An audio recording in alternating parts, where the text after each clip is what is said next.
How's it going, guys? In today's video, this is a accessory special. So for this week and this week only, I'll be breaking down the accessory movements that I do after my compound movements, going into why I do them and the benefits that I've seen from doing those particular exercises. Now, by all means, this can sometimes vary depending on how far away or how close I am to competition. But in this case, the exercises that you see are the exercises that I'm currently doing in my program.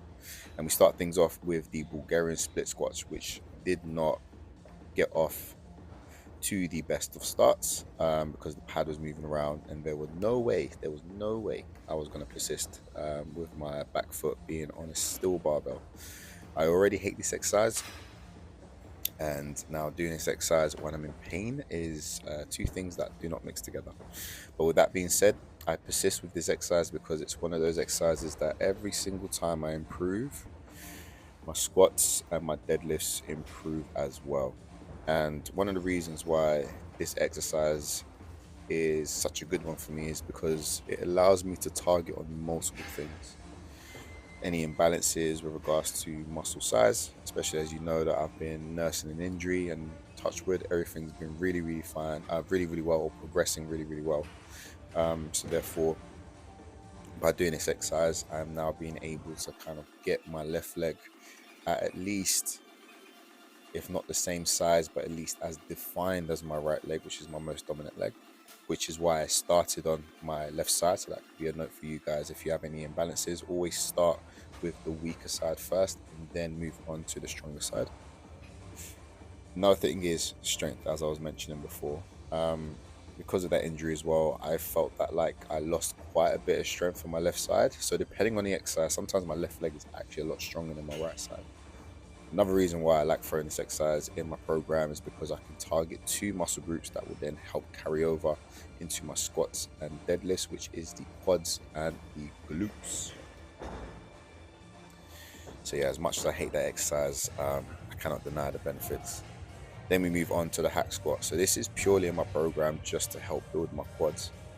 Putting aside obviously my injury, I feel like whenever I isolate my quads, I'm never really able to lift as much as I can, for example, to my back squat. So my best in competition with knee wraps and a belt was 260.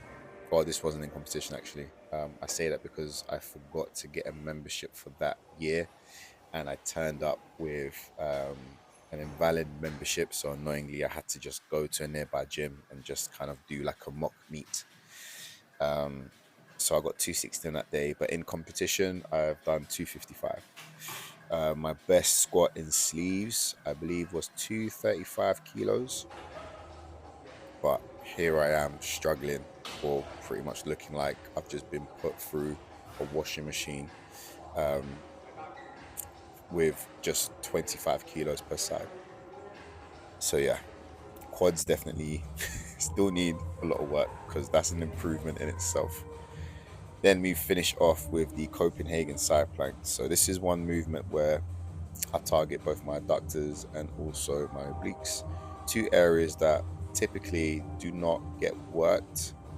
One can say enough, depends on obviously um, where I feel weakest and if it's obviously interfering with my main list. But for me personally, again, with injuries and niggles and things that I've sustained over the years, doing this exercise actually allows me to stay a lot more injury free.